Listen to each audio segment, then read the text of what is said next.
bine ați venit la Mișcare cu Corina. Astăzi vă propun câteva exerciții pe care le vom lucra cu mingea de fitball. O să lucrăm puțin musculatura fesieră și musculatura picioarelor. Începem cu o ușoară încălzire. Mingea față, spatele drept. 1, 2, 3, 4, 5. Menține spatele drept, împinge bazinul în față. 6, 7, 8, 7, 6, 5, 4, 3, 2, 1. Ușoară răsucire. 1, 2, 3, 4, 5, 6, 7, 8, 7, 6. Trag de trunchi, răsucesc. 5, 4, 3, 2, 1. Mingea jos și ușor. Spatele drept presează. 1, 2, 3, 4, 5, 6, 7, 8. Mențin și ușoară fandare. 1, 2, 3, 4, 5, 6, 7, 8, 7, 6, 5, 4, 3, 2, 1. Întins.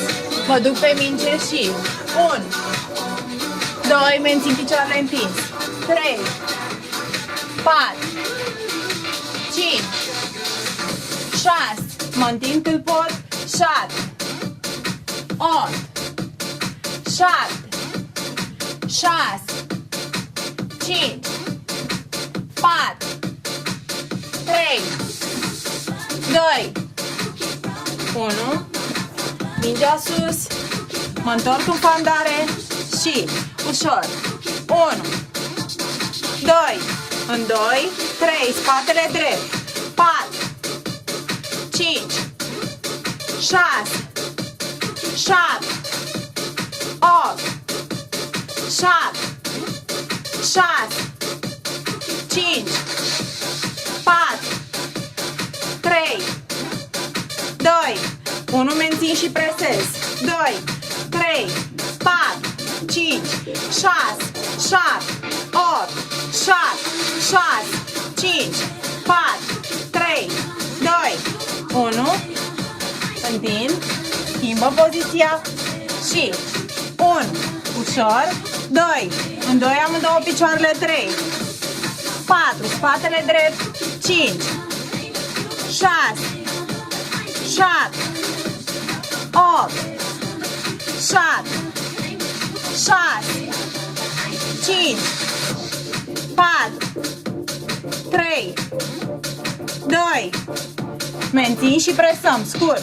2, 3, 4, 5, 6, 7, 8, 7, 6, 5, 4, 3, 2, 1. Întind. Presăm.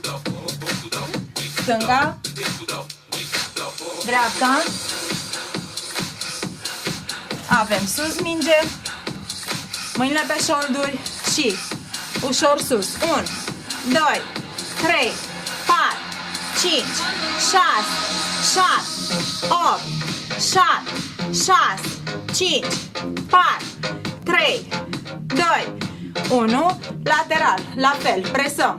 1, 2, 3, 4, 5, 6, 7, 8, 7, 6, 5, 4, 3, 2, 1. Ușor schimbăm. Și sus. Sprijin mingea. 2, 3, 4, 5, 6, 7, 8, 7, 6, 5, 4, 3, 2, 1. Lateral.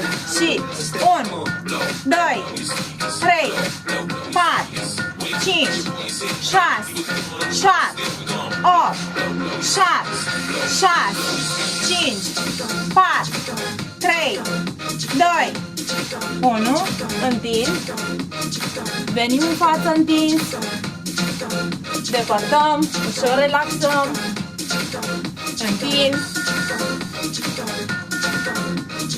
Acestea au fost exercițiile pe care vi le-am propus astăzi cu mingea de pitbull. Vă mai aștept și mâine și nu uitați, fiți în forță și în formă oriunde și oricând. Vă pup!